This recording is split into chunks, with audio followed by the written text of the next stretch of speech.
think something's going to happen? I wonder what it is. Oh, Theo thinks something's going to happen too. Does anyone else want to come and hear a story this morning?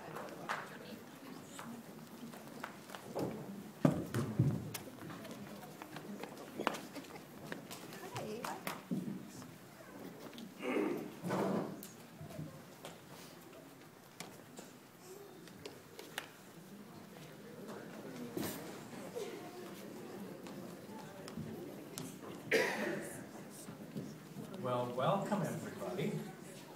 I am so glad to see you all here. This is just great. And I had what I said was one of my favorite stories last week.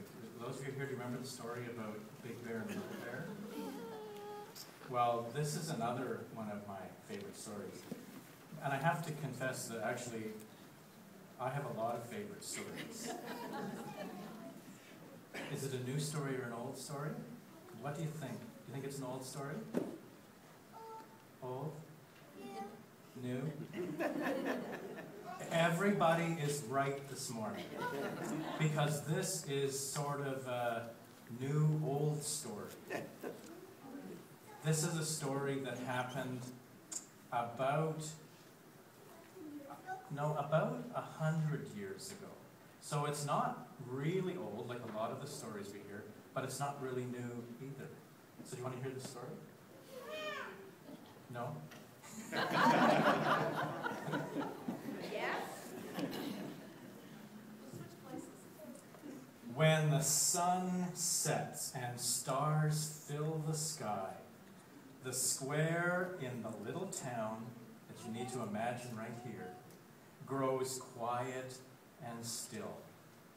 The cool air of distant hills mingles with the sweet scent of baking bread. Imagine you can smell fresh baked bread. The moon rises and glows softly. It's the sort of place where miracles could happen. But miracles were the furthest thing from the mind and imaginations of Jacob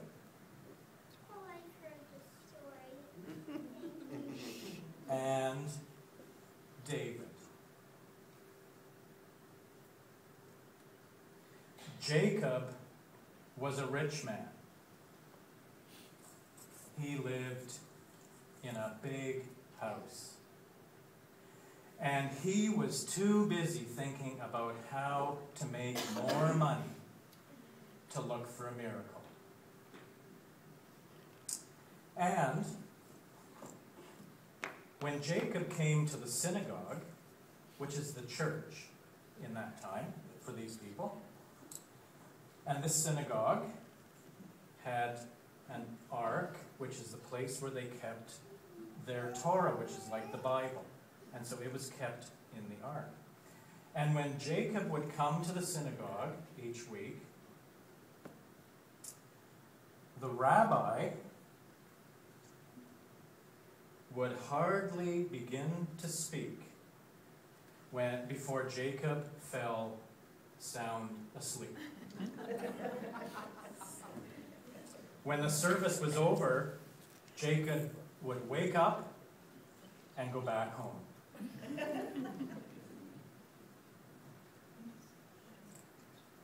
David was a very poor man,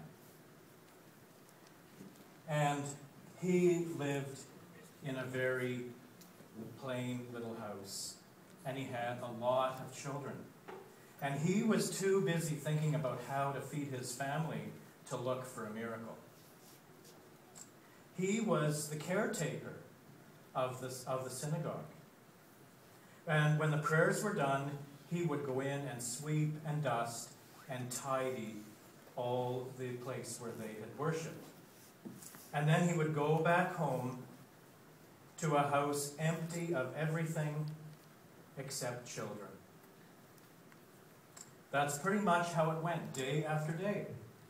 And that's how it might have kept on going until one morning,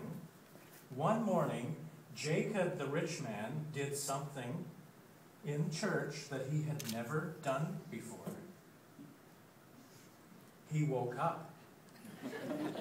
He woke up just for one moment during the reading of the Torah. And what he heard was, he heard this: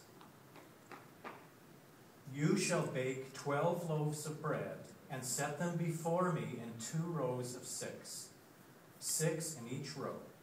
That was it. Then he yawned and fell back asleep. When the service was over, Jacob rubbed his eyes and swallowed hard. The sound of the words, "You will bake 12 loaves of bread," were still really clear in his head. He's sure that it must have been God that had spoken to him. But why, to me of all people, he wondered, and why 12 loaves of bread? On the other hand, who am I to question God?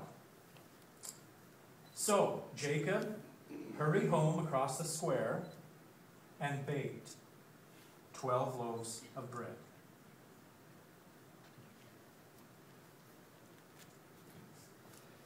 But now he had a problem.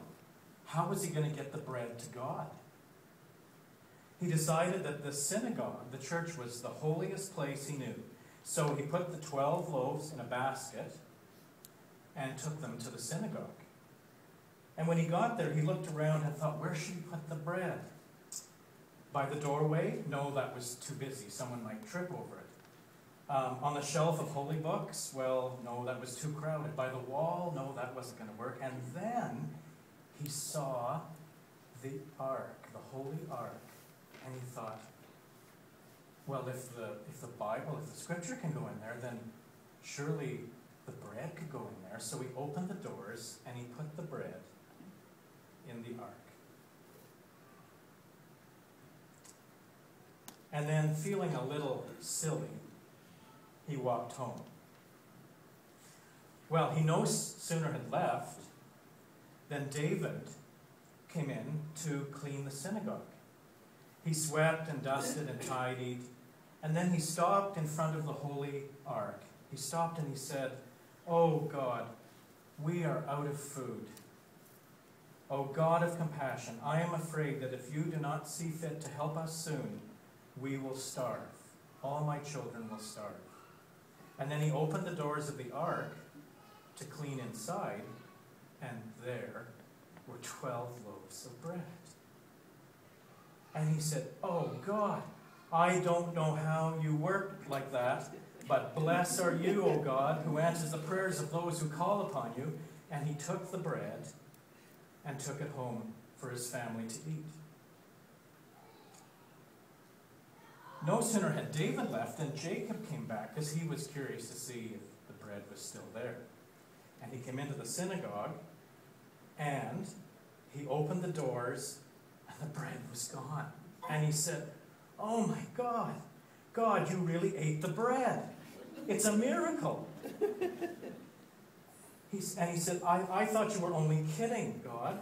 Please forgive me. I wasn't sure that it was you, so I kind of scrimped on the eggs. This is wonderful. Next week, I will be back here with 12 new loaves, and this time I'll spare no expense. And he closed the doors and ran home to tell his family that God had accepted their gift. And so the next week, just as he promised, Jacob brought to the synagogue 12 new loaves of bread, but this time he put raisins and cinnamon in the bread. And the same thing, he put it into the ark and went home. And no sooner had Jacob left than David came in and prayed, "Oh God, we have eaten all the bread you gave us, and some we have given away to those even less fortunate than us. But now there's nothing left again. I know I shouldn't ask, and I hope you won't think me greedy, but do you think in your infinite compassion," and he approached the ark, "you could somehow see fit to bestow on your servant another small gift?" And he opened the door, and there were the loaves of bread. This is wonderful. Praise are you, O God, who answers the prayers of those who call upon you. He scooped up the loaves and ran home to share God's gift with his family and with his children. And so it went, week after week, month after month, year after year, with Jacob baking bread and bringing it, and David taking bread home for his family to eat. This just became part of the routine, and no one knew what was happening. But one day, the rabbi happened to come back in to the synagogue and saw all this happen. He saw Jacob come and bring the bread. He saw David come and take the bread. And he called David and Jacob back to the synagogue, and he said to them, "The Holy Ark is not some kind of heavenly bakery." And Jacob said, "I should have known that God doesn't eat bread." And he was very sad. There wasn't any miracle after all. And David said, "I should have known that God doesn't bake bread." And he was sad too, and said there wasn't any miracle after all. And the rabbi came to them and said, "You are right, God does not eat bread, and God does not bake bread. God's miracles are not like that." And then the rabbi took their hands in his, and he said, "Now that you know, you will have to do something even harder. Jacob, you have to go on baking bread. And David, you have to go on eating the bread. Now you understand that your hands are God's hands." David and Jacob looked at their hands, and then they looked at each other. They understood. Now, David and Jacob come to church together. They sit side by side, and you know what? Jacob doesn't fall asleep anymore. And David's belly doesn't growl with hunger. After prayers, they come out and they stand together in the warm sunshine. Two people who understand that their hands are God's hands. Isn't that a great story? I wonder why Jacob thought God was telling him to bake bread. Why do you think he's a bad news?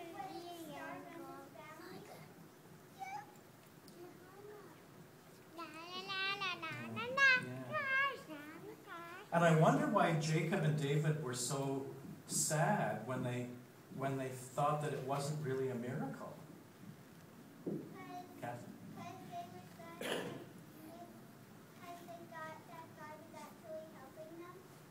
Yeah, they thought that God was helping them, but now they weren't sure, right?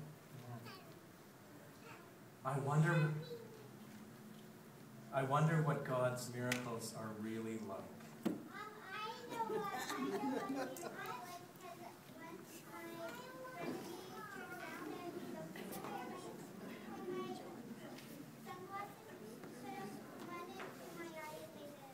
Oh, so that was really lucky. You think God's favorite food was fish, and maybe not bread? Maybe that's why God didn't eat the bread. That's a really good idea, Tom. Well, that's the story. We're going to sing a song, and you're welcome to stay and sing part of it with us, or all